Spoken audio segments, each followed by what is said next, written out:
Christus, zijn geboren Zoon ons Heere, wat ontvangen van die Heilige Geest, geboren uit die Maagd Maria, geleid onder Pontius Pilatus,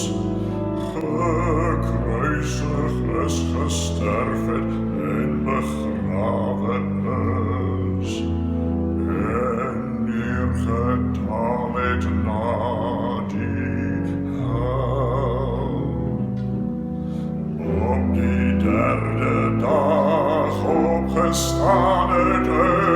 die dood,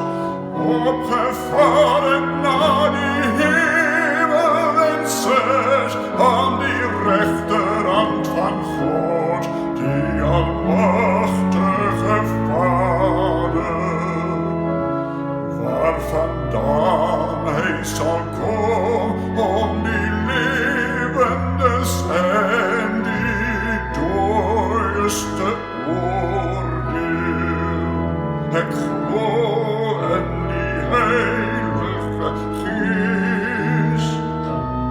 aan de heilige algemene christelijke kerk, die gemeenschap van die heiliges, die vergeving van zonde